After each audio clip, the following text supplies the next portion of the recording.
നമ്മൾ ഇന്ന് കാണാൻ പോണത് 4 ടോപ്പ് മെറ്റീരിയൽ ആണ്. അപ്പോൾ 4 ടോപ്പിലും 4 ഡിഫറെന്റ് ടൈപ്സ് ഓഫ് വർക്ക്സ് ആണ് ചെയ്തിരിക്കുന്നത്.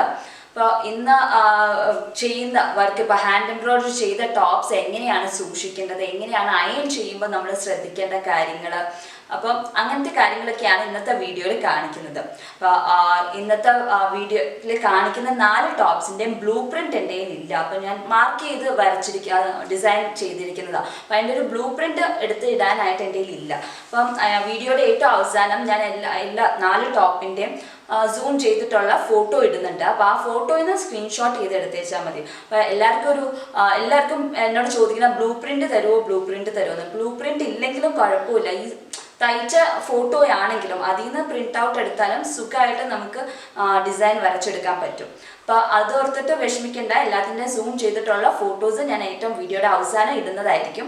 അപ്പോൾ അത് എല്ലാവരും വീഡിയോയുടെ എൻഡ് വരെ ഇരുന്ന് കാണുക.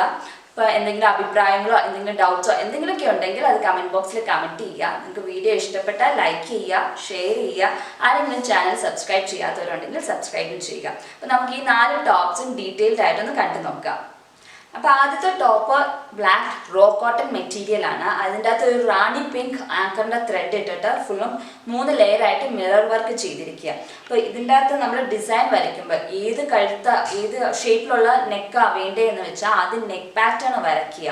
അത് കഴിഞ്ഞിട്ട് ഡിസൈൻ. ഇതിപ്പം കുറച്ച് ഡിസ്റ്റൻസ്, ഇപ്പം ഞാനൊരു 1 ഇഞ്ച് പോലും ഇല്ല, ആ ഒരു ഡിസ്റ്റൻസിലാണ് ഒരേ മിറർ വെച്ചിരിക്കുന്നത്. അപ്പോൾ നമ്മൾ എത്ര ഇഞ്ചിലാണ് വേണ്ട ഡിഫറൻസിലാണ് മിറർ വേണ്ടതെന്ന് വെച്ചാൽ അതനുസരിച്ച് നമ്മൾ ടേപ്പ് വെച്ചിട്ട് പിന്നെ നമ്മൾ ക്ലോത്തിൽ വരയ്ക്കുന്ന ചോക്ക് ഉണ്ടല്ലോ, ആ ചോക്ക് വെച്ച് മാർക്കർ വെച്ചിട്ട് പോയിന്റ് ഔട്ട് ചെയ്തിട്ട് അവിടെ എവിടെയാണ് വേണ്ടതെന്ന് വെച്ചാൽ അവിടെയൊക്കെ പോയിന്റ് ചെയ്യുക. എന്നിട്ട് ഫാബ്രിക് ഗ്ലൂ വെച്ചിട്ട് മിറർ ഒട്ടിച്ച് കഴിഞ്ഞിട്ടാണ് ഞാൻ മിററിൻ്റെ ഫ്രെയിം ആങ്കർ ത്രെഡ് വെച്ചിട്ട് വർക്ക് ചെയ്തിട്ട് സ്റ്റിച്ച് ചെയ്ത് വെച്ചിരിക്കുകയാണിത്. അപ്പോൾ ആദ്യം തന്നെ മിറർ ഒട്ടിക്കുക, അത് കഴിഞ്ഞിട്ട് ഫ്രെയിം ഉണ്ടാക്കി വെച്ചിട്ട് നമ്മൾ എല്ലാം കൂടി ഒരുമിച്ച് ഇങ്ങനെ സ്റ്റിച്ച് ചെയ്യുക. അപ്പോൾ ഈ മിറർ വർക്ക് ചെയ്യുമ്പോൾ ഉള്ള കുഴപ്പമെന്ന് വെച്ചാൽ ഇപ്പോൾ ഇത്രയും ഭാഗത്തൊരു കുഞ്ഞു ഫ്രെയിം ഇട്ട് കഴിഞ്ഞിട്ട് പിന്നെ ഫ്രെയിം ഇടാൻ നേരത്ത് മിററിൻ്റെ മേളിൽ ഫ്രെയിം ഇടാൻ പറ്റില്ല, മിറർ പൊട്ടിപ്പോകും. അങ്ങനെ ഒരു കുഴപ്പമുണ്ട്. അപ്പം ഈ ഒരു നെക്ക് പാറ്റേൺ തയ്ക്കണമെങ്കിൽ ഒരു വലിയൊരു ഫ്രെയിം തന്നെ, ഈ ഫുൾ നെക്ക് പാറ്റേൺ ആ ഫ്രെയിമിൻ്റെ ഉള്ളിൽ തന്നെ വരണം. അല്ല എന്നുണ്ടെങ്കിൽ നമുക്ക് അല്ലെങ്കിൽ ഫ്രെയിം ഇല്ലാണ്ട് തയ്ക്കാൻ പോകണം. ആ ഫ്രെയിം ഇല്ലാണ്ട് തയ്ക്കാൻ ഇത്തിരി ബുദ്ധിമുട്ടായിരിക്കും. അതുകൊണ്ട് വലിയ ഫ്രെയിം ഒരെണ്ണം മേടിച്ചിട്ട് ഈ നെക്ക് പാറ്റേൺ ഫുള്ളും ആ ഫ്രെയിമിൻ്റെ ഉള്ളിൽ വരുന്ന രീതിയിലുള്ള ഫ്രെയിം മേടിക്കുക, എന്നിട്ട് തയ്ക്കുക. അപ്പം അങ്ങനെയാണ് ഇത് റോ കോട്ടൺ ആണ് മെറ്റീരിയൽ. ഡെയിലി വെയറിന് പറ്റിയൊരു മെറ്റീരിയലാണ് ഈ റോ കോട്ടൺ എന്ന് പറഞ്ഞ മെറ്റീരിയൽ. അപ്പം നമ്മുടെ ഇതുപോലെ കഴുത്ത് വരും. സിമ്പിളായിട്ടുള്ള ഒരു നെക്കാണ്. കോൺട്രാസ്റ്റ് കളർ ആയതുകൊണ്ട് തന്നെ നല്ല എടുത്ത് നിൽക്കുകയും ചെയ്യും. ഈ കളർ ലെഗിൻസും കൂടെ ഇട്ടിട്ടുണ്ടെങ്കിൽ നല്ല ഭംഗിയായിരിക്കും. അപ്പം ഇങ്ങനെ ഇതിൻ്റെ കഴുത്ത് വരുന്നു. പിന്നെ വന്നിട്ട് സ്ലീവിൽ ഹെവി വർക്ക് ഉണ്ട്. സ്ലീവ് ഫുള്ളും നമ്മുടെ കൈ മൂടി നിറച്ചും സ്ലീവിൻ്റെ ഈ ഒരു പോർഷൻ ഫുള്ളും വർക്കായിരിക്കും. ഈ ഷോൾഡർ തൊട്ട് 3/4 സ്ലീവാണ് ഉദ്ദേശിച്ചിരിക്കുന്നത്. അപ്പോൾ അത് ഫുൾ 2 കൈയും നല്ലവണ്ണം സ്ലീവ് ഫുള്ളും മിറർ വർക്കായിട്ട് വരും. ഇതിൻ്റെ അകത്ത് ഓൾമോസ്റ്റ് 130 മിറേഴ്സാണ് നെക്കും 2 സ്ലീവും കൂടെ വരുമ്പം വെച്ചിരിക്കുന്നത്. അപ്പോൾ ഇത് ബോഡി പോർഷൻ ഇവിടെയും സൈഡിലായിട്ടാണ് സ്ലീവ് ഞാൻ തയ്ച്ചിരിക്കുന്നത്. അപ്പം സുഖമായിട്ട് ഇത് നല്ല വീതിയുള്ള വിത്തുള്ള ടോപ്പ് മെറ്റീരിയൽ ആയതുകൊണ്ട് തന്നെ സുഖമായിട്ട് 3/4 കൈയും വെക്കാം, നീളത്തിലുള്ള ടോപ്പും തയ്ക്കാം. ഒരു അത്യാവശ്യം വണ്ണമുള്ള ആൾക്കാർക്ക് വരെ സുഖമായിട്ട് തയ്ക്കാൻ പറ്റും. അപ്പം അങ്ങനെയാണ് ആദ്യത്തെ ടോപ്പ് തന്നെ. ഇതിപ്പോൾ ഞാൻ മിറർ ഫ്രെയിം തയ്ക്കാനായിട്ട് ആങ്കറിൻ്റെ 6 strands തന്നെയാണ് യൂസ് ചെയ്തേക്കുന്നത്. ഇപ്പോൾ സിൽക്ക് ത്രെഡൊക്കെ യൂസ് ചെയ്യുവാണെങ്കിൽ കുറേ ത്രെഡ് ഇങ്ങനെ കൂട്ടി വെക്കണം. അപ്പം ആങ്കറിൻ്റെ 6 strands എന്ന് പറയുമ്പോൾ സിൽക്ക് ത്രെഡ് ഒരു 12 ത്രെഡ് എങ്ങാനും ഇങ്ങനെ എടുത്തിട്ട് വേണം ഇങ്ങനെ ഫ്രെയിം ഉണ്ടാക്കാൻ. എന്നാലാണ് ആ ഒരു കട്ടി കിട്ടത്തുള്ളൂ. ഫ്രെയിം ഉണ്ടാക്കിയിട്ട് വെക്കുവാണെങ്കിൽ, അല്ലാണ്ട് വേറെ രീതിയിൽ മിറർ സ്റ്റിച്ച് ചെയ്യാം. ഇതിപ്പോൾ ഞാൻ ഫ്രെയിം ഉണ്ടാക്കിയിട്ട് അതിന് ചുറ്റും പിടിപ്പിച്ച് വെച്ചിരിക്കുകയാണ്, അല്ലാണ്ട് ഉള്ള സ്റ്റിച്ചിങ് അല്ല. അപ്പം ഇങ്ങനെയാണ് ഇത് എലഗൻ്റ് ആയിട്ടുള്ള ഒരു മെറ്റീരിയൽ. നമുക്ക് ഞാൻ അടുത്ത മെറ്റീരിയൽ ഒന്ന് കണ്ടു നോക്കാം. അപ്പോൾ രണ്ടാമത്തെ മെറ്റീരിയൽ വന്നിട്ട് കോട്ടൺ സിൽക്കാണ്. അപ്പോൾ കോട്ടൺ സിൽക്കിൻ്റെ പ്രത്യേകത എന്താണെന്ന് വെച്ചാൽ തേക്കുമ്പോൾ ഒട്ടും ചൂട് വേണ്ട. ചൂട് അധികം ആയിട്ടുണ്ടെങ്കിൽ അപ്പോൾ തന്നെ അയൺ ബോക്സിൻ്റെ അടിയിൽ ഉരുകി പിടിക്കും. ഒട്ടും ചൂടധികം വേണ്ടാത്തതാണ്. ഒരു മീഡിയം ഹീറ്റിൽ തേച്ചാൽ മതി. അപ്പം അതിൻ്റെ അകത്ത് പിന്നെ കോട്ടൺ സിൽക്കിൻ്റെ വേറൊരു പ്രത്യേകത എന്താണെന്ന് വെച്ചാൽ മേടിക്കുന്ന കോട്ടൺ സിൽക്ക് നമ്മൾ മെറ്റീരിയൽ മേടിക്കുമ്പോൾ വിഡ്ത്ത് വളരെ കുറവായിരിക്കും. അപ്പോൾ നമുക്ക് വണ്ണമുള്ള ആൾക്കാരാണെങ്കിൽ ഒരു 2.25 അല്ലെങ്കിൽ 3 മീറ്റർ മേടിച്ചാലാണ് 3/4 സ്ലീവ് ഒക്കെ തയ്ക്കാൻ കിട്ടത്തുള്ളൂ. വണ്ണമില്ല, നോർമലി അധികം വണ്ണമൊന്നും ഇല്ലാത്ത ആൾക്കാർക്കാണെങ്കിൽ 2.5 തന്നെ മതി, അഡ്ജസ്റ്റ് ചെയ്ത് തയ്ക്കാൻ പറ്റും. അല്ല എന്നുണ്ടെങ്കിൽ 2.25 അല്ലെങ്കിൽ 3 മീറ്റർ മേടിക്കണം. വീതി വളരെ കുറഞ്ഞാണ് വരുന്നത്. അപ്പം അതിൻ്റെ അകത്ത് ഇപ്പോൾ ഒരു ബോട്ടിൽ ഗ്രീൻ മെറ്റീരിയലാണ്, കോട്ടൺ സിൽക്കിൻ്റെ ബോട്ടിൽ ഗ്രീൻ മെറ്റീരിയലിനകത്ത് നല്ല ബ്രൈറ്റ് റെഡ് കളർ ത്രെഡ് ഇട്ടാണ് തയ്ച്ചിരിക്കുന്നത്. കൂടെ ആൻറ്റിക് കളർ കുഞ്ഞു കുഞ്ഞു ബീഡ്സും വെച്ചിട്ടുണ്ട്. ഫ്ലവേഴ്സിൻ്റെ നടുക്ക് കുറച്ച് നല്ല മുഴുത്ത ബീഡ്സും കഴുത്തിൻ്റെ ചുറ്റുമായിട്ടുള്ളതിൽ കുഞ്ഞു ബീഡ്സുമാണ് വെച്ചിരിക്കുന്നത്. ഇവിടെ നിറച്ചും ഫ്രഞ്ച് നോട്ടും ചെയ്തിരിക്കുന്ന വർക്ക് ബൂളിയൻ നോട്ടുമാണ്. ഈ ഫ്ലവേഴ്സ് ഫുള്ളും ബൂളിയൻ നോട്ടിലാണ്. അപ്പോൾ ഒരു ഫ്ലവറിൻ്റെ ഒരു പെറ്റൽ എന്ന് പറഞ്ഞാൽ ഒരു 30 വട്ടം നമ്മൾ ചുറ്റിയേക്കുന്നതാണ്. അങ്ങനെ ചുറ്റിയെടുത്തേക്കുന്നതാണ് ഒരു പെറ്റൽ. അങ്ങനെ 4 പെറ്റലാണ് ഓരോ ഫ്ലവേഴ്സിനും വരുന്നത്. അപ്പം താഴത്തോട്ടുള്ള ഫ്ലവേഴ്സിന് വലിപ്പം കൂടുതലും മേളിലോട്ടുള്ള ഫ്ലവേഴ്സ് വരുമ്പം വലിപ്പം കുറഞ്ഞാണ് വരുന്നത്. അപ്പോൾ ഇവിടെയുള്ള പെറ്റൽസിനൊക്കെ 30 വട്ടം ചുറ്റുവാണെങ്കിൽ ഇവിടെ ഇങ്ങോട്ടേക്ക് വന്നപ്പം 25-20 ടൈംസ് ഒക്കെയാണ് ചുറ്റിയിട്ടുള്ളൂ. അത് സൈസ്, പെറ്റലിൻ്റെ സൈസ് അനുസരിച്ച്. ഇതാണെങ്കിലും ഡിസൈൻ വരയ്ക്കുമ്പോൾ ഇപ്പം നമ്മൾ ഇതൊരു ബോർഡ് നെക്ക് ഡിസൈനാണ്. ഇങ്ങനെ കഴുത്തിനൊരു കയറി വരുന്ന ഡിസൈൻ. ഇപ്പോൾ ഇവിടെ ഹോള് വെക്കണമെങ്കിൽ ഹോള് സ്റ്റിച്ച് ചെയ്യാം, അല്ല എന്നുണ്ടെങ്കിൽ വെറുതെ ഇങ്ങനെ തയ്ച്ചാൽ മതി എന്ന് വെച്ചാൽ അങ്ങനെയും തയ്ക്കാം. അപ്പം ഇങ്ങനെ കയറി വരും ഈ ഡിസൈൻ.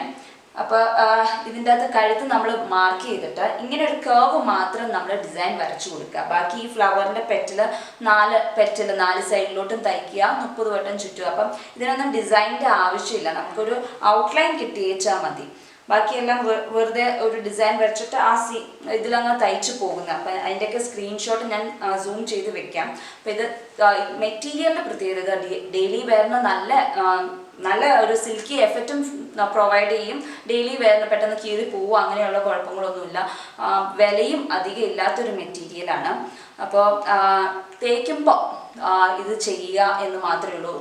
മീഡിയം ഹീറ്റിലിട്ട് തേക്കുക, അത് മാത്രമാണ് ഇതിന് ഏറ്റവും ശ്രദ്ധിക്കേണ്ട ഒരു കാര്യം. പിന്നെ ഏത് ഹാൻഡ് എംബ്രോയ്ഡറി ചെയ്ത കുർത്ത ആയാലും അതെ, സാരി ആയാലും അതെ, ഒത്തിരി ചൂട് വെച്ചിട്ട് ഈ ത്രെഡിൻ്റെ മേളിൽ കൂടെ തേക്കരുത്. മറച്ചിട്ടിട്ട് തേച്ചാൽ കുഴപ്പമില്ല. ഈ ത്രെഡിൻ്റെ മേളിൽ കൂടെ ഒത്തിരി ചൂട് വന്നിട്ടുണ്ടെങ്കിൽ കുറേ വട്ടം തേച്ച് കഴിയുമ്പം അതിൻ്റെ ത്രെഡിൻ്റെ കളർ ഫെയ്ഡ് ആവാൻ ചാൻസ് ഉണ്ട്. അതുകൊണ്ട് ഒത്തിരി ഓവർ ഹീറ്റായിട്ട് ത്രെഡിൻ്റെ മേളിൽ കൂടെ അയൺ ചെയ്തത്. പിന്നെ ബീഡ്സ് ആണെങ്കിലും മറിച്ചിട്ട് ബീഡ്സിൻ്റെ കളറ് ചിലപ്പം ചില ബീഡ്സിൻ്റെയൊക്കെ ഒത്തിരി ചൂട് ചെല്ലുമ്പോൾ അതിങ്ങനെ മെൽട്ടായി പോകും. ബീഡ് ഇങ്ങനെ ചളങ്ങിപ്പോകും, അതിൻ്റെ കളറ് പോകും. ഗോൾഡൻ കളർ ആണെങ്കിൽ ഗോൾഡൻ കളർ അതിൻ്റെ ബീഡിൻ്റെ മേളിൽ നിന്ന് ഗോൾഡൻ കളറ് പോകും. അപ്പം അതൊക്കെ സൂക്ഷിക്കാൻ വേണ്ടിയിട്ട് മറിച്ചിട്ട് എപ്പോഴും ബീഡ്സ് ഒക്കെ വെച്ചുള്ളതെങ്കിൽ മറിച്ചിട്ട്, അത് എല്ലാ ബീഡ്സിനും അഫക്റ്റ് ചെയ്യത്തില്ല, ചില ബീഡ്സിൻ്റെ കാര്യമാണ്. അപ്പം നമുക്ക് അറിയില്ലല്ലോ ഏത് ബീഡ്സിനെ അഫക്റ്റ് ആവുന്നതെന്ന്. അതുകൊണ്ട് എപ്പോഴും ബീഡ്സ്, സീക്വൻസ് അങ്ങനെയൊക്കെ ഉള്ളതിനൊക്കെ മറിച്ചിട്ട് തേക്കുന്നതായിരിക്കും കുറച്ചും കൂടെ നല്ലത്. ഇതൊക്കെയാണ് നമ്മൾ ഹാൻഡ് എംബ്രോയ്ഡറി ചെയ്ത സാധനങ്ങൾ മേടിക്കുമ്പം സൂക്ഷിക്കേണ്ട കാര്യം. നമ്മൾ യൂസ് ചെയ്യുമ്പോൾ സൂക്ഷിക്കേണ്ട കാര്യങ്ങൾ ഇങ്ങനത്തെ കാര്യങ്ങളൊക്കെയാണ്. അപ്പം നമുക്ക് മൂന്നാമത്തെ മെറ്റീരിയൽ കണ്ടു നോക്കാം. അടുത്തത് വന്നിട്ട് റോ കോട്ടൺ തന്നെയാണ്. അതിൻ്റെ അകത്തൊരു പീച്ചിഷ് പിങ്ക് മെറ്റീരിയലാണ് റോ കോട്ടൻ്റെ. അതിൻ്റെ അകത്തൊരു ഇത്തിരി ഷൈനിങ് എഫക്റ്റും കൂടി ഉള്ള ഒരു റോ കോട്ടൺ ഉണ്ട്. ചില റോ കോട്ടണിന് ഷൈനിങ് എഫക്റ്റ് ഇല്ല, ചില റോ കോട്ടണിന് ഇത്തിരി ഷൈനിങ് എഫക്റ്റ് ഉണ്ടാവും. അപ്പോൾ ഇതിൻ്റെ അകത്തൊരു ഇത്തിരി ഷൈനിങ് എഫക്റ്റ് ഉള്ള ഒരു റോ കോട്ടൺ മെറ്റീരിയലാണ്. അതിൻ്റെ അകത്ത് ബ്ലൂ കളർ ത്രെഡിട്ട്, ആങ്കറിൻ്റെ ത്രെഡിട്ട് സ്പൈഡർ വർക്കാണ് ചെയ്തിരിക്കുന്നത്. ജസ്റ്റ് കഴുത്തിൻ്റെ ഇവിടെ മാത്രമേ വർക്കുള്ളൂ. കഴുത്തിൻ്റെ ഇവിടെ സ്പൈഡർ വർക്ക്, താഴത്തോട്ട് കുറച്ച് കട്ട് ബീഡ്സും വെച്ചിട്ടുണ്ട്. ബ്ലൂ കളർ തന്നെ ബീഡ്സും വെച്ചിട്ടുണ്ട്. അപ്പോൾ ഇതാണെങ്കിലും തേക്കുമ്പോൾ നമ്മൾ മറിച്ചിട്ട് തേക്കുക, ബീഡ്സ് ഒക്കെ ഉള്ളത് കൊണ്ട്. ഇതിൻ്റെ അകത്ത് ഇല തയ്ച്ചിരിക്കുന്ന ലേസി ഡേസി, ഫ്ലവേഴ്സ് തയ്ച്ചിരിക്കുന്ന സ്പൈഡർ സ്റ്റിച്ചും. അപ്പോൾ സ്പൈഡർ കുറച്ച് വലുതാണ്. ഇതിൻ്റെ അകത്തും ഒരു ഡിസ്റ്റൻസ് ഗ്യാപ്പ് നോക്കിയിട്ട് നമ്മൾ മാർക്ക് ചെയ്തിട്ട് അവിടേക്ക് ഒന്ന് സർക്കിൾ വരച്ചാൽ മതി. അത്ര ഏത് പാറ്റേണാണ് വേണ്ടത്. ഇപ്പോൾ വെറുതെ ഈ താഴത്തോട്ടില്ല, വെറുതെ റൗണ്ട് മതി എന്നുണ്ടെങ്കിൽ അങ്ങനെ നമ്മളൊന്ന് 1 ഇഞ്ച് ഡിഫറൻസിൽ മാർക്ക് ചെയ്തിട്ട് അവിടേക്ക് ഒരു സർക്കിൾ വരച്ചു, കൃത്യം സർക്കിൾ ആയിരിക്കണം, എന്നാലാണ് സ്പൈഡർ സ്റ്റിച്ചിന് വൃത്തി വരത്തുള്ളൂ. വരയ്ക്കുമ്പോൾ സർക്കിൾ വൃത്തിയായിട്ട് വരയ്ക്കുക. അപ്പോൾ ഇതിങ്ങനെയാണ് വരുന്നത്. അപ്പോൾ വർക്ക് കഴുത്ത് തൊട്ട് നമ്മുടെ ഒരു ചെസ്റ്റ് പോർഷൻ താഴെ വരെ വർക്ക് ഉണ്ടാകും. ഒരു ഇവിടം വരെ നമുക്ക് ഈ ബീഡ്സ് ഒക്കെ ആയിട്ട് സ്പ്രെഡ് ആയിട്ടുണ്ടാകും. ഇതിൻ്റെ ഈ ഒരു ഏരിയയിൽ മാത്രമേ വർക്കുള്ളൂ, സ്ലീവിൽ വർക്കൊന്നുമില്ല. അതുകൊണ്ട് തന്നെ നമ്മൾ സ്ലീവ് തയ്ക്കുമ്പോൾ 3/4 സ്ലീവാണ് തയ്ക്കുന്നത് എന്നുണ്ടെങ്കിൽ ഹാഫ് സ്ലീവ് ആയാലും ഈ കളർ പൈപ്പിംഗ് കൊടുത്താൽ കുറച്ചും കൂടെ ഭംഗിയുണ്ടാകും. സ്ലിറ്റിൻ്റെ അവിടെ ആണെങ്കിൽ പൈപ്പിംഗ് കൊടുക്കാം, കൈയുടെ അവിടെ ആണെങ്കിലും കുറച്ച് പൈപ്പിംഗ് കൊടുത്താൽ കുറച്ചും കൂടെ ഭംഗിയുണ്ടാകും. അപ്പം ഇതും ഡെയിലി വെയറിന് പറ്റിയ ഒരു ഇതാണ്. അലക്കുമ്പോൾ പിന്നെ എല്ലാവരും മെഷീൻ വാഷ് യൂസ് ചെയ്യരുത്. ഏത് എംബ്രോയ്ഡറി ചെയ്ത മെറ്റീരിയൽ ആയാലും മെഷീൻ വാഷ് ഇടാണ്ടിരിക്കുന്നതായിരിക്കും നല്ലത്. കൈകൊണ്ട് നമ്മൾ ഇങ്ങനെ ബക്കറ്റിൽ സോപ്പിട്ട് വെച്ചിട്ട് കുറച്ച് നേരം കഴിഞ്ഞിട്ട് പിന്നെ വാഷ് ചെയ്യുന്നതായിരിക്കും നല്ലത്. കാരണം മെഷീൻ വാഷിൽ പോയിട്ടുണ്ടെങ്കിൽ ഈ ബീഡ്സ് ആയാലും സ്റ്റോൺസ് ആയാലും ഏതായാലും പെട്ടെന്ന് ചീത്തയായി പോകും. അപ്പം നമുക്ക് 4ാമത്തെ മെറ്റീരിയൽ കണ്ടു നോക്കാം. അടുത്തത് വന്നിട്ട് ബോട്ടിൽ ഗ്രീൻ തന്നെ ഹാൻഡ്ലൂം കോട്ടൺ ആണ്. ഇതും ഡെയിലി വെയറിന് പറ്റിയ ഐറ്റം ആണ്.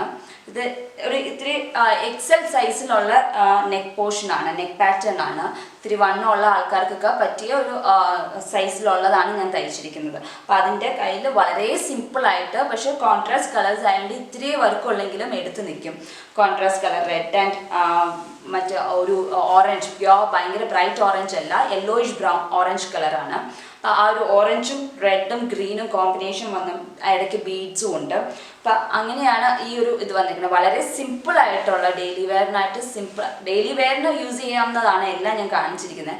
അതിലൊക്കെ സിമ്പിളായിട്ടുള്ള വർക്കാണ്, ഏറ്റവും സിമ്പിളായിട്ടുള്ള വർക്കാണിത്. ഇതിനാണെങ്കിലും നമ്മൾ ഡിസൈൻ ഏത് പാറ്റേണാണ് വേണ്ടത്, നെക്ക് പാറ്റേൺ ഏതാണെന്ന് സെലക്ട് ചെയ്തിട്ട് ആ നെക്ക് പാറ്റേൺ ഒന്ന് വരച്ചെടുത്തിട്ട് അതിൻ്റെ പുറമേ കൂടെ ഒന്ന് തയ്ച്ചാൽ മതി. അപ്പോൾ ഇതിനൊന്നും ഡിസൈൻ്റെ ആവശ്യമില്ല. ഒരു വട്ടവും ഒരു ഇലയും നമ്മളൊന്ന് ജസ്റ്റ് പെൻസിൽ വെച്ചോ അല്ലെങ്കിൽ കളർ പെൻസിൽ വെച്ചായാലും നമ്മൾ അല്ലെങ്കിൽ ഫാബ്രിക് പെൻസിലാണെങ്കിലും യൂസ് ചെയ്തിട്ട് വരച്ചാൽ മതി. അല്ലാണ്ട് ട്രേസ് ചെയ്യേണ്ട ആവശ്യമൊന്നുമില്ല. നമുക്ക് തന്നെ ഒരു വേഗം ഐഡിയ കിട്ടും ഇത് ഡിസൈൻ കാണുമ്പോൾ. അപ്പോൾ നമുക്കങ്ങ് വരച്ചെടുക്കാൻ എന്നുള്ള കാര്യമേ ഉള്ളൂ. ഇതൊരു എക്സൽ വണ്ണമുള്ള ആൾക്കാർക്ക് പറ്റിയ ഒരു നെക്ക് പാറ്റേൺ ആണ്. നെക്കിൽ മാത്രമേ ഉള്ളൂ, വേറെ എവിടെയില്ല. സിമ്പിളായിട്ട് ഒരു ടോപ്പ് മെറ്റീരിയൽ. ഇതിൻ്റെ മെറ്റീരിയലിൻ്റെ ഇത് ഹാൻഡ്ലൂം കോട്ടൺ ആണ്. അപ്പോൾ കോട്ടൺ തന്നെ ആയതുകൊണ്ട് വളരെ സുഖമാണ് വെയർ ചെയ്യാനായിട്ടും. ലൈനിങ് ആവശ്യമുണ്ടെങ്കിൽ ഇട്ടാൽ മതി. അത്യാവശ്യം കട്ടിയുണ്ട്, അലക്കുമ്പോൾ കുറച്ചും കൂടി അടുക്കും. അതുകൊണ്ട് ലൈനിങ് വേണമെന്ന് ഉള്ള ചിലവർക്ക് ലൈനിങ് ഇല്ലാണ്ട് തയ്പ്പിക്കാൻ ഇഷ്ടമല്ല. അങ്ങനെയുള്ള ആൾക്കാർക്ക് മാത്രം ലൈനിങ് ഇട്ടാൽ മതി. അല്ലെങ്കിൽ ലൈനിങ് ഇല്ലാണ്ട് തയ്ച്ചാലും കുഴപ്പമില്ലാത്തൊരു മെറ്റീരിയലാണിത്. അപ്പം ഇതിൻ്റെ അകത്ത് വർക്ക് ചെയ്തിരിക്കുന്നത് റിംഗ് നോട്ട് വെച്ചിട്ടാണ്. റിംഗ് നോട്ട് ഫ്ലവേഴ്സ് ആണ്.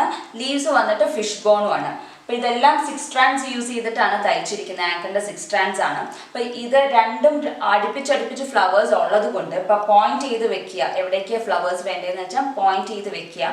ഈ ഒരു ഫ്ലവറിന് 5 petals ആണ് ഉള്ളത്. അപ്പോൾ ഈ 5 petals തയ്ച്ചു കഴിഞ്ഞിട്ട് അടുത്ത ഫ്ലവർ തയ്ക്കാൻ പോവുക. അങ്ങനെ തയ്ച്ച് തീർക്കുക. അതിൻ്റെ ഒപ്പം തന്നെ ഇതും കോർത്ത് വെച്ചിട്ട് ഇതും തയ്ച്ചു പോവുകയാണെങ്കിൽ ഒരു ഫ്രെയിമിൽ തന്നെ ഇതിപ്പോൾ അല്ലെങ്കിൽ ഒരു വലിയ ഫ്രെയിം എടുക്കണം. അതല്ല കുഞ്ഞു ഫ്രെയിമാണ് എടുക്കണേ എന്നുണ്ടെങ്കിൽ ഒരു ഫ്രെയിമിൽ തന്നെ 2 എണ്ണം ഒരുമിച്ച് തയ്ച്ചു പോകാനായിട്ട് 2 സൂചി ഒരുമിച്ച് കോർത്ത് വെച്ച് തയ്ക്കുവാണെങ്കിൽ കുറച്ചും കൂടെ പെട്ടെന്ന് നമുക്ക് തയ്ച്ചു തീർക്കാൻ പറ്റും. ഈ റിംഗ് നോട്ടും സ്പൈഡറും എന്ന് കാണിച്ച എല്ലാ വർക്കും ഇതിൻ്റെ ട്യൂട്ടോറിയലൊക്കെ പഠിപ്പിച്ചിരിക്കുന്നതാണ്. ആരെങ്കിലും കാണാത്തവരുണ്ടെങ്കിൽ അതിൻ്റെ ലിങ്ക് ഡിസ്ക്രിപ്ഷനിൽ കൊടുത്തിട്ടുണ്ടാകും. എല്ലാവരും ഒന്ന് ചെക്ക് ചെയ്യുക. അപ്പോൾ ഇതൊക്കെയാണ് നിങ്ങൾ ശ്രദ്ധിക്കേണ്ട കാര്യം. അയൺ ചെയ്യുമ്പോഴാണെങ്കിലും വാഷ് ചെയ്യുമ്പോഴും തയ്ക്കുമ്പോഴും ശ്രദ്ധിക്കേണ്ട ഓരോ കാര്യങ്ങൾ ഇതൊക്കെയാണ്. അപ്പോൾ അടുത്ത ദിവസം അടുത്ത വീഡിയോ ആയിട്ട് കാണാം. അതുവരേക്കും ബൈ.